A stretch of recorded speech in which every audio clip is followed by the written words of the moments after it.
Hi guys, welcome back to my channel. So guys, आज के इस वीडियो में मैं आपके साथ एक बहुत ही हेल्दी और बहुत ही टेस्टी मूंग दाल से बनने वाले डोसे की रेसिपी शेयर करने जा रही हूँ। इसे आप ब्रेकफास्ट में सर्व कर सकते हैं, आप इसे एज अ फुल मील भी सर्व कर सकते हैं। ये इतना ज़्यादा टेस्टी है। मैं इसको बहुत ही अलग तरीके से बनाने वाली हूँ, सो वीडियो कंप्लीट देखना, स्किप मत करना। अगर आपको वीडियो पसंद आए तो लाइक कर देना। तो चलिए वीडियो स्टार्ट करते हैं। सो गाइस, सबसे पहले ये मैंने 1 कप मूंग दाल ली है, जिसको मैंने 2 घंटे के लिए सोक कर लिया था। आपको ओवरनाइट सोक करने की ज़रूरत नहीं है, 2 घंटे मूंग दाल के लिए इनफ होते हैं। 2 से 3 बार पानी से अच्छे से वॉश करके सोक किया था। अब हम इसको वापस से वॉश करके इसका पूरा पानी निकाल देंगे। उसके बाद हम इसे एक मिक्सर जार में ट्रांसफ़र कर देंगे, क्योंकि हमें इसे पीसना है। और साथ ही में हम इसके डाल देंगे एक हरी मिर्ची, जो हल्की सी ना तीखी हो ना, वो वाली आपको डालनी है। साथ ही में छोटा सा टुकड़ा अदरक का, उसको छील के डालना है।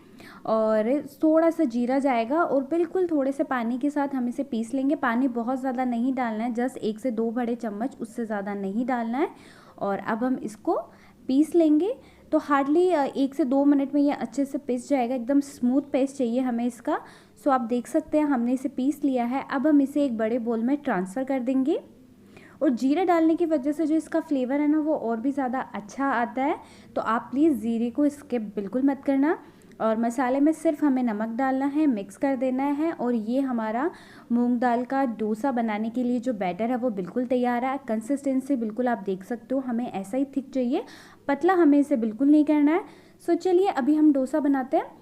सो उसके लिए मैं इसको आयरन के तवे पे बना रही हूँ, जिस पे मैं रोज़ रोटी बनाती हूँ। तो उसको आपको क्या करना होता है, गरम करिए और थोड़ा सा तेल डाल दीजिए और पूरे तवे पे आप तेल को अच्छे से स्प्रेड कर दीजिए, या तो चम्मच की मदद से, या फिर आप इसे कपड़ा ले सकते हो, कपड़े की मदद से। और अभी तवे को इतना गर्म होने दीजिए कि उसमें से धुआं आने लगे, ठीक है, इतना गर्म करना है। और जैसे आपको लगे धुआं आ रही है, पानी डाल के फटाफट से तवे को आप ठंडा कीजिए बिल्कुल, क्योंकि हमें जब डोसा फैलाना होता है तो तवा हमें ठंडा चाहिए, पर डोसा फैलाते के साथ ही तवा एकदम से गर्म हो जाना चाहिए। तो हमने पानी डाल के इसको ठंडा कर दिया, पोंछ दिया।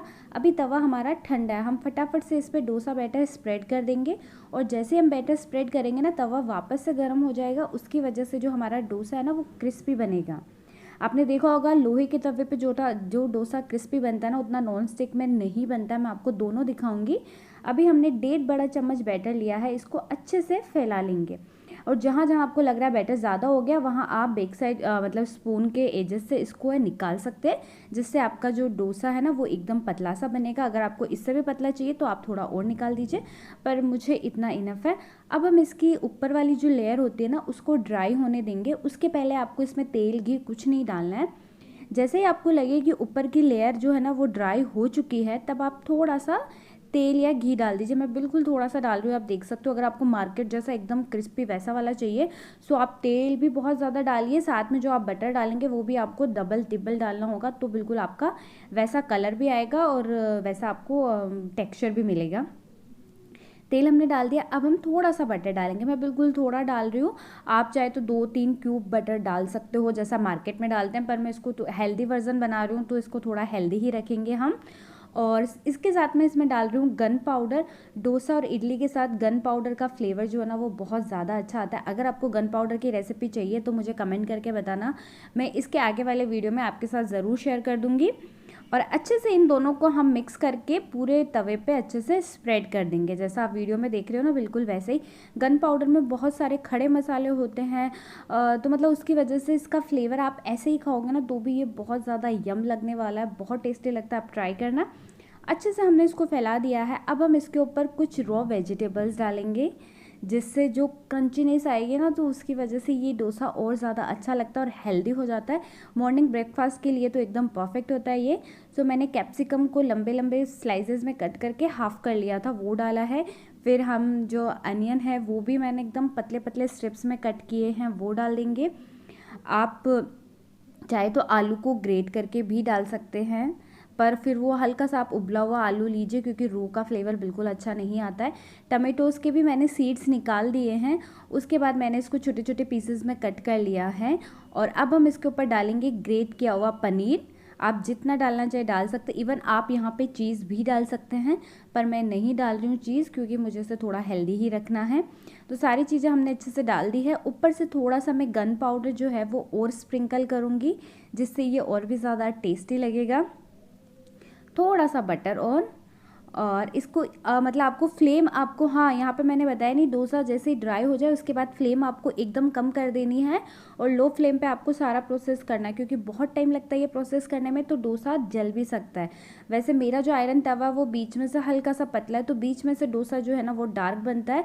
सो अगला वाला मैं आपको दिखाऊंगी जिसको मैंने बीच से थोड़ा सा मोटा रखा है, उसका कलर कैसा आया है, इसका कलर कैसा आया है। बट ये मुझे ज़्यादा अच्छा लगता है क्योंकि ये बहुत ज़्यादा क्रिस्पी हो गया, और आप देख सकते हो आराम से ये डोसा निकल जाएगा, बिल्कुल प्रॉब्लम नहीं होती है आपको इसको निकालने में। और ये हमारा यम्मी वेरी हेल्दी टेस्टी मूंग दाल का डोसा बनके बिल्कुल तैयार है। आप देख सकते हो बीच से ये हल्का सा डार्क हो गया है, क्योंकि ये डोसा तवा आपको देखने से ही पता चल जाएगा बीच में से हल्का सा पतला है। तो इस डोसे को आप चटनी के साथ भी सर्व कर सकते हो, और आप इसे ऐसे भी खा सकते हो। गन पाउडर में थोड़ा सा बटर मिला के खाएंगे तो भी ये बहुत अच्छा लगेगा। ये नारियल की चटनी के साथ भी, हरी चटनी के साथ भी बहुत अच्छा लगता है। सेकंड, मैंने बीच में से हल्का सा मोटा रख के बनाया, तो ये आप देख सकते हो इवनली हुआ है। ये मैंने डुग्गू के लिए बनाया, तो इसमें सिर्फ टमेटोज़ और पनीर और कुछ नहीं है।